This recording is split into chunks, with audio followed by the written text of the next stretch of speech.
This morning in studio, Peter Cantelon with us. Peter, welcome here. Thanks for having me. Glad to be here. We're excited to talk to you, and we're excited about the new book, which is going really well. Tell us about the book. Sure. Psalms of Bone and Sinew. It's a 121-page volume of poetry. It was published August 1st on the Amazon platform, and it's been doing spectacular. And you mentioned that poetry writing is something that you've defaulted back to since you started writing. What is it about poetry that kind of attracts you? You know, it's tough to say. I find it's for me a great way to just express some of the deeper things that I've been feeling, and it's a good outlet. And I write short, so it's something I can get out quickly. And it just is. It's an exercise in emotion. And so is there a certain level of vulnerability that you feel putting this book out there for everybody to check out? You know, there is, because they're very personal in a lot of ways, but I do try to write with a sense that there might be other eyes on them. So they're a little enigmatic, too. They're puzzles. People have to figure them out. We're excited to see it. And you mentioned that so far the book has been published for, I guess, about 2 weeks now. Yeah. How are things going?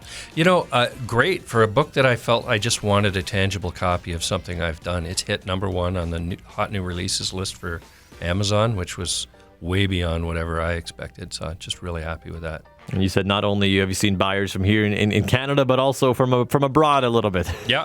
People have been buying it in the United States. So we have a library in California that's bought a copy of it for their collection. So it's really neat. Who is this book for? Oh, man, poetry, I think, is for everyone. And I really think, if you were aging it, high school and up, but anybody who wants to, if you like reading lyrics, music is the poetry of our era. If you like reading your favorite artist's lyrics, pick this up and take a look at it. But I think everybody should be reading poetry. And if somebody is struck by that poem or wants to know more, where can they go and find your new book? Sure. Go to Amazon and search for my name, and you can go to cantelon.org/book. That is exciting stuff. Congratulations on that. And now, Peter, if you wouldn't mind, maybe reading us a poem, and so we can get a taste of what the book is about. Sure. So this is a poem that's entitled, "But for the Grace." There, but for the grace go I, go I, go I, go I. There, but for the precious lives that spin their brilliant silver webs, in my garish gloom I sometimes spy, in my hoary heart and shuttered eye.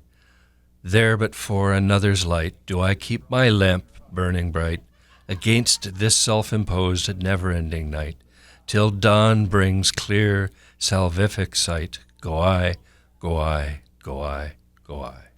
Peter, thank you so much for coming in and telling us about this book, and congratulations. Thanks a lot. Glad to be here.